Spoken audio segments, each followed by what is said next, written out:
Hello there, and welcome to a type of content that has become scarce in the past dozen or so uploads, that is writing. Even rarer, a short story. Today I'd like to present to you a little work I vaguely named The Day I Found Love, a sort of abstract, surreal anecdote about a girl taking a sweeping pleasure in the color red whilst she trods through the monochrome wasteland of reality. Vaguely. So it's a tale that I wanted to upload, but then I thought it sucked, but then I started relating to it again in the past few days, so I just felt compelled to share it. It's, like I said, a little vague, confusing, and very self-indulgent, but it is all written in plain English. In the chapters of the video, you'll see that I included a poem at the end that I wrote in last May, which this story is based off of. So if you don't feel like you have the time to listen to the whole thing, you could skip to that poem in the chapters because they are sort of like just a TLDR. We'll end up saying the same things regardless, just from very different perspectives. Otherwise, I'll say that this story contains symbolic, non-explicit depictions of romantic and slightly sexual intimacy as being important to the narrative, so be prepared, I suppose.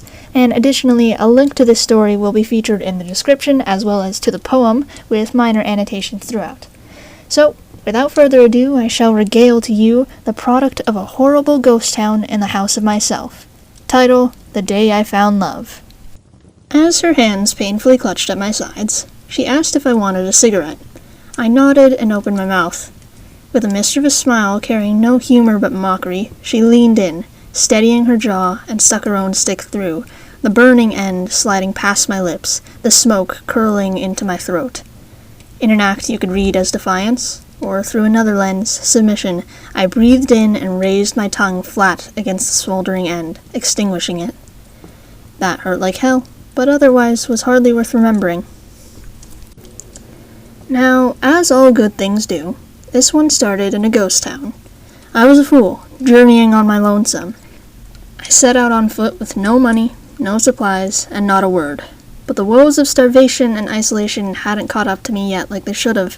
That's why, however long into the journey I still walked. It sure was a town. If there were people here, I wouldn't know. The doors didn't creak or swing with the breeze into its empty houses, nor did tumbleweeds pass you by. In some moments you'd hear the air sizzle as the sun beat down. In others you'd tread land as if it were water, the soil refusing to let you be a part of it. I ground my boot into the dirt, searching for its rocky texture. I'd always loved when I'd predict these things right. Except I find that the floor is made from magnets, as are the useless spurs on my boots. They repel each other, and I can't even click my heel onto the ground at all. A useless indulgence anyhow. And... oh. Wait. Was it really this town that it happened in? Forgive me. It was a long time ago. I wasn't really thinking about it, and you know how it is. All towns look the same, and calling it a town is really just referring to a place. All floors walk the same, all houses are filled with the same, all climates brush your skin in the same manner. Whether the town is made of caves, trees, reefs, bricks, or bodies, it's something of the same. You have to understand, right? Please, tell me you forgive me? Tell me that you're fuming, that your head is spinning, trying to catch up, or that your eyes are drying, looking at a blank manuscript of random noise. Please, tell me. I wandered into someone else's home on a day like any other. We'll continue from this town, since, even if it's wrong, I think the story will still work out the same. Fresh, warm bread rose in the oven, which I eagerly took out myself. Like a regular ritual, I grabbed the butter from the fridge, and a butter knife from inside the drawer. It was easy to locate these things. All houses are the same, after all. Perhaps today the structure's slathered in a little lamb's blood before I could take any for the house of myself. And, for the aesthetics of it alone, guess what? I buttered the bread. I cut it open, sloppily, almost poking my hand with the knife in the process. I cracked open the container, cold and solid, and decorated the insides of the bread with much beautiful, presumably melting butter. Yet, the strangest, most trivial things occurred. 1. My hunger did not subside upon eating it. Right, you can't satiate something that doesn't exist, but still I do wish that it tasted like something. 2. My hands were as sharp and pliable as butter knives. There was no need to grab one in the first place. And 3. The oils of my skin, yes, as repugnant as that is, they already saturated the bread far beyond what butter would do. Adding butter had no discernible effect. It really was just for the sake of ritual. I could have eaten bread sliced by my nails or torn with my fingers. I could have eaten it plain, only oiled by my hands. In fact, I could have stuck my head in the oven and eaten it right off that burning tray. You have to understand, it wouldn't have made a difference.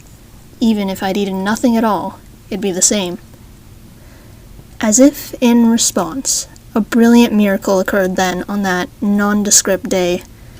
I'd heard about it when I was younger, before I'd taken up this nomadic path. Christmas. She was a woman who stood outside the window, staring at me. I hadn't seen anyone in a long time, not unless they were a house. I wasn't sure if she watched what I did with the bread.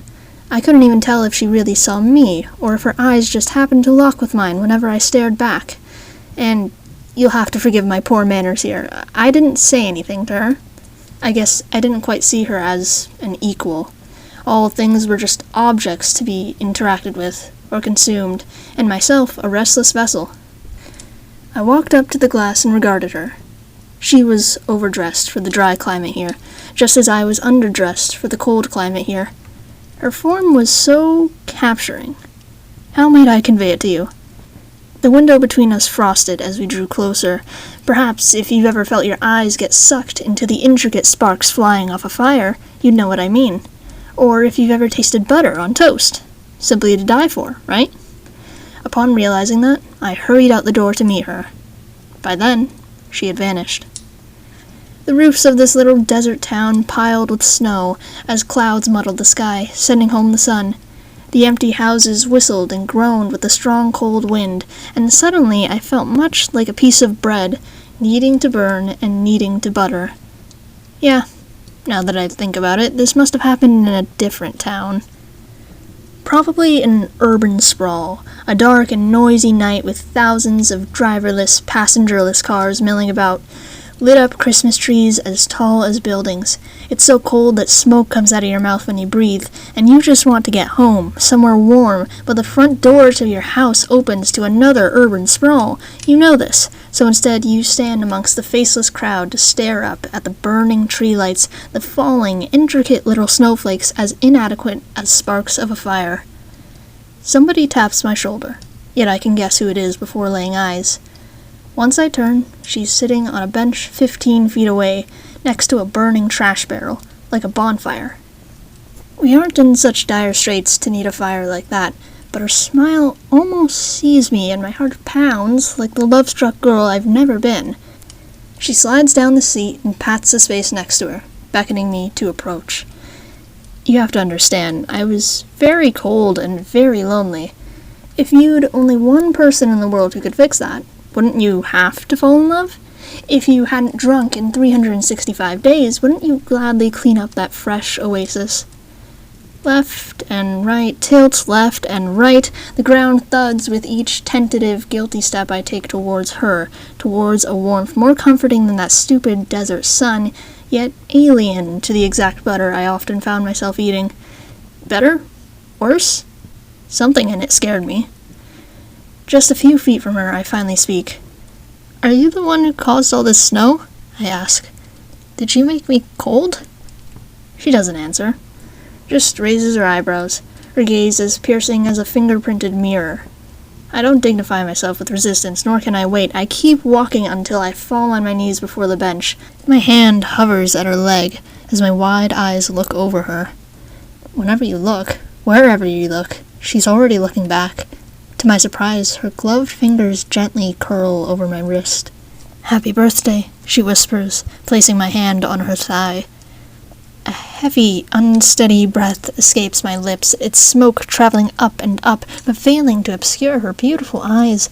I can't look any longer, yet I don't know how to condone myself. I bury my head on her lap and wrap my arms around her with everything that I am.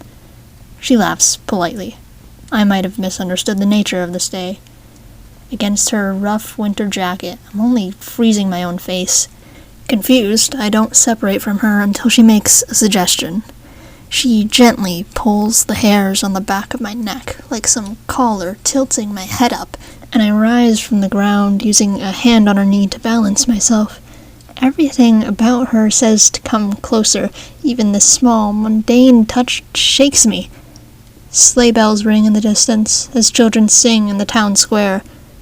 How do I do this? I ask. If there were ever a question you wanted answered, you'd often be better off looking inward rather than at her. With her chin, she gestures to her left, her right, down, and finally, directly to my face, shrugging. I'd never kissed anyone before, but this wouldn't be a real kiss, since, I guess, I didn't quite see us as equals in this game. I close my eyes in anxiousness and sink into her, lips presumably finding somewhere on her face. Her body is soft but evasive. I press forward, a knee on the bench between her legs, and keep pushing burning end first. We must have begun floating, since no matter how far forward I leaned, we never fell off that little seat. I realized the fire I so loved watching was not hers, but my own, that surged from within my chest and set us both ablaze, accounted for, finally, only in this moment, and not quite like melted butter, but something truly sweet fills my mouth. I cannot take the strain anymore. I must open my mouth and ask that she kiss me back. Yet, when I open my eyes, she's gone, and I'm still kneeling at the bench, the cold moisture of wet snow slowly seeping through my pants. I'm burning hot in the cold wind. It's that feeling when you exit water or unplug your ears inside a mall. You feel like a fool. The sleigh bells make their exit. The crowd chatters on. I'm left confused. You must understand, I had to make things right and see her again. Why couldn't she just kiss me back? Just once, so I can see what it's like. But looking for Christmas is the first and last step to failure. It's not really possible. Simply put, it's either the 25th of December, or it isn't. Still, I don't regret those days I spent searching. I see now that once you're in, there's no holy way to love Christmas. If you truly wanted such a thing, you never should have started at all. And I only travel forwards in time, not backwards. On a 3, 5, or maybe 15 times, I learned Christmas doesn't kiss back. Sometimes your own movements are so aggressive you trick yourself into thinking she is, but that's more like kissing yourself. Secondly, I learned that Christmas only comes once a year. This is torturous, but simultaneously the only reason we get on so splendidly. I mean, if it were Christmas Day every day, then when would I spare the time to walk across ghost towns and white voids? Thirdly, Christmas Day is every day. Seriously, I can't even see the weather when she isn't here. It's just that every day comes once a year. Sorry, I might have skipped around a little. That's the status quo now. I was supposed to tell you about the day I found her, but when you're enamored with someone, doesn't it feel like you fall back in love with them each day? I probably wouldn't know. How about here, when she'd crawled into my bed? I tried to run away for a bit, but Christmas comes regardless. I regard her blankly, slack-jawed. Her legs bracket me without yet touching my sides, like the silly promise of love she always makes. While she's quick to go, sometimes if you don't move, she'll just sit there, like a cat. Sometimes that's enough. Otherwise, and inevitably, it's a waste, and I'll try to drag her back down. I did succumb to that urge, pouring heat into her shoulder and pressing her into me, yet amidst my blubbery carol, I begged she'd just do one thing for me. Could you at least bite me? I looked, and her eyes were at mine. Perhaps she can hear without understanding, or understand without hearing. She gestures to the window, where the sun and moon fling rapidly in the sky, their full orbits of Earth occurring every 5th of a second. And, as usual, she does something like shrugging. I understand, at least, that this will take long. I cradle the back of her neck for a moment, before pressing her teeth into my throat. Our chests come together, lungs to lungs, my valve of compressed air trying to steal hers of the thin, choking mountain tops of the North Pole. I can only feel the sharp, grinding pressure for a few seconds before she turns to mist and sugar, leaving behind the tiniest trail of odorless spit. The rocketing sun goes full stop, beating down on me. My insides are just as warm, but it's yet to reach my cold heart. I yank off the blanket, the drag of air cooling my sweat-laden skin, and belt out every Christmas song I can remember, scramble for my keys on the bedside table, and jingle them in the air, like bells, stomp on the floor like a reindeer. And then, sitting inside my fridge, I must have had a humorless, knowing grin once she opened up the door. Gently, she picked me up and laid me on the couch. I would have enjoyed the Princess Carrie if she'd opened with that before, but right now I felt no better than a dog. Our body temperatures were in match, but I'd still drool and pant. She looked serious, sturdy, a significantly higher melting point, perhaps, and like always, she lays me down and waits, looms by the couch while meeting my eyes. It's obvious what's going to happen. It'd be easier if she just climbed on the couch herself. But, as I always have to, I slowly tug her collar until she's back on top of me. It's night again, and the way night obviously comes when you just close your eyes. The apartment sings lowly for now, its confused crickets thinking they wouldn't need to be sleigh bells for another year. I kiss again, but something hurts this time, like I'm almost out of breath. It doesn't stop me, but the tinder's build is languid. I feel nails, about as dull as butter knives, pressing into my sides. The harder I love, the sharper she gets, over my legs, chest, and neck, as if the little inferno I couldn't help were forging her into something precise.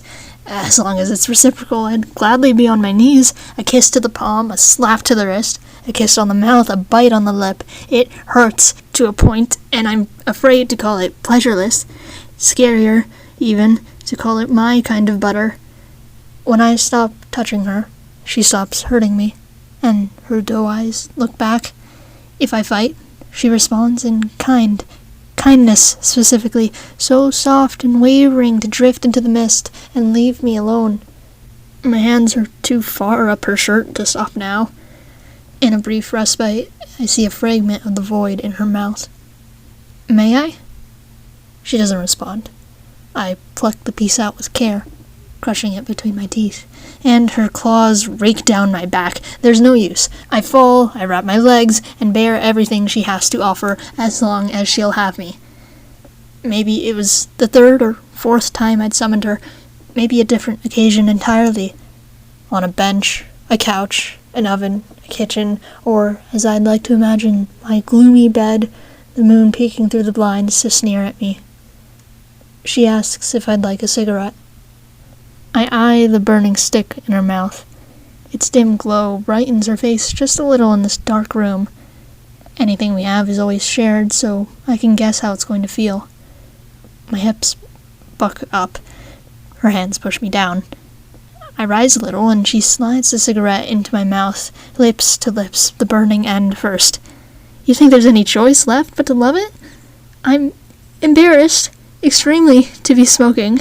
I always said I didn't need things like that, even though smoke came straight out of my lungs. I should have seen it coming.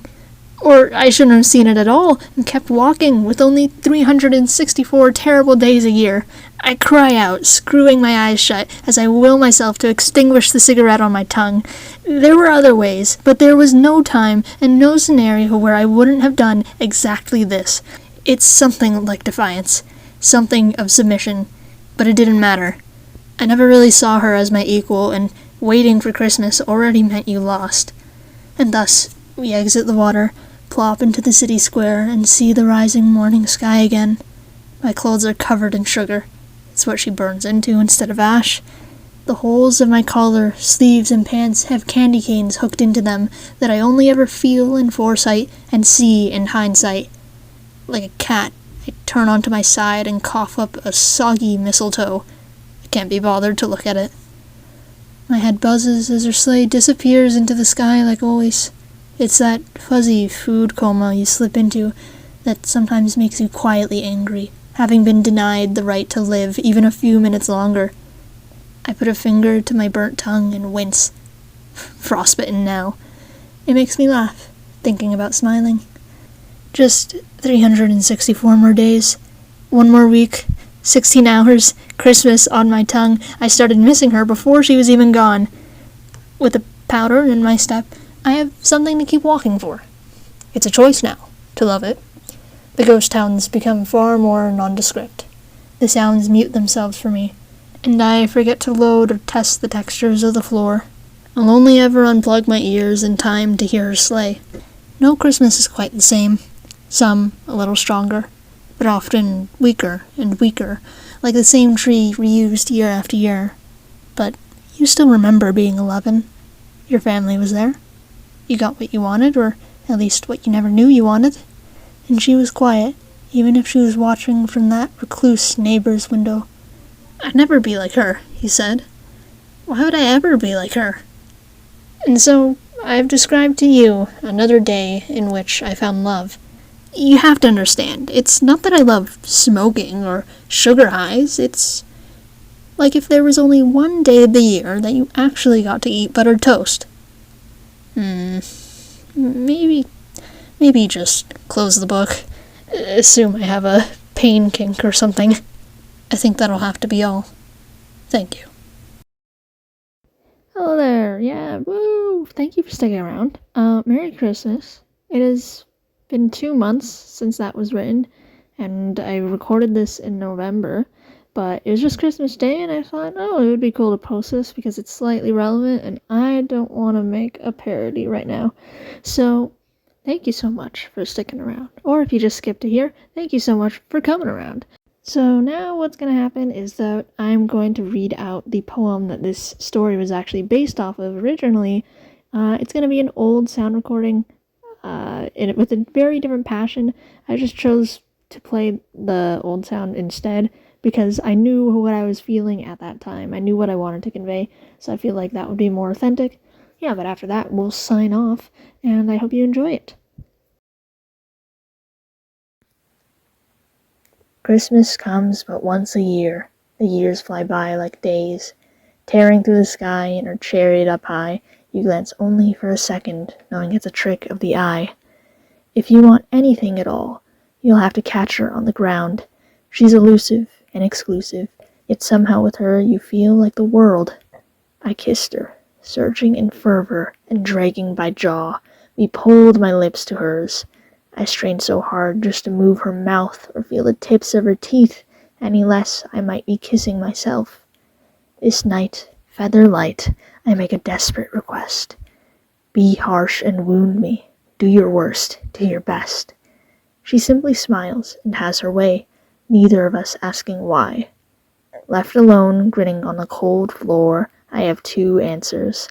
My hands ache from releasing their grips, my wrists from keeping myself in place. Maybe I wished you'd frustrate me so cruelly I'd finally have the nerve to leave you, or I knew that I'd suffer your drawn, sharp traces to sate me till next we meet. Running my knuckles along your bruises, it's like you're here again. Your scars, a divine souvenir, not enough to last a year, but I'll pretend. Christmas comes but once a year. I wonder if I've been good for you. Merit doesn't make the gift regardless. It's you, and only you. With all the things you've done, I'm so careful not to bite, to sink these fangs into your open hand, make you stay for just one night. Ever mysterious you are, I'm scared you won't come again, so I concede to keep waiting, no biting, no holding, but a cyclical order on this lonely dark corner. Every day is Christmas Day, as long as I don't stop loving you. Every day comes but once a year. Please, please, come here. Yeah! Alright. Thank you so much for listening. I hope you have a wonderful Christmas that is not like the Christmas I described at all.